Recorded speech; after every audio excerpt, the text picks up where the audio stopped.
y a 3 ans, monsieur et madame Fouin sont contactés par une entreprise locale qui se déclare intéressée par le rachat de leur entreprise. Mais l'opération ne se fera pas, faute d'apport de fonds du repreneur qui lui-même attendait la vente de l'entreprise de son père. Après cette opportunité manquée, monsieur et madame Fouin reprennent l'initiative. Eh bien, c'était de s'adresser à notre cabinet comptable. Et là, notre cabinet comptable nous a renvoyés vers le CRA. Mais que vous ne connaissiez pas à l'époque. Non.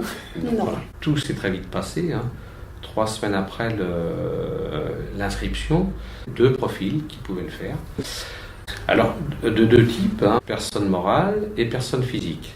Il y avait en fait un couple qui était intéressé pour acheter une entreprise dans le Grand Ouest.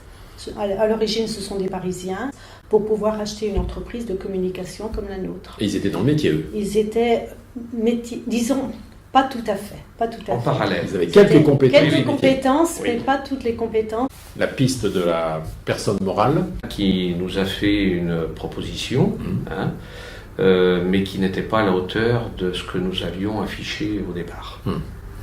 Alors, sur la valorisation, vous étiez par contre, vous, très clair. Pourquoi ?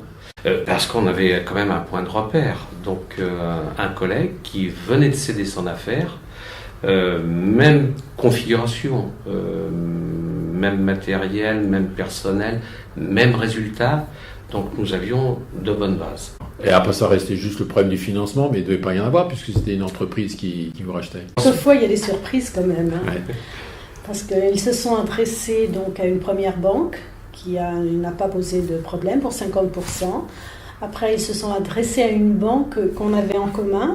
Et c'est cette banque-là qui a posé le plus de problèmes, en fait, qui a posé des conditions qui ne leur convenaient pas forcément.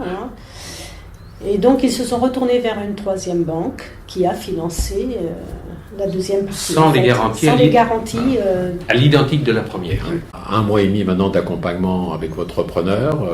Au coup par coup, je les accompagne et ils savent que dans le temps, s'il y a un cas particulier, ils peuvent compter sur nous. Nous, c'est un bébé, ça fait 30 ans qu'on l'a fait naître et on veut que ça perdure. Quelques conseils que vous pourriez donner des cédants ? Bien, il faut être à l'écoute.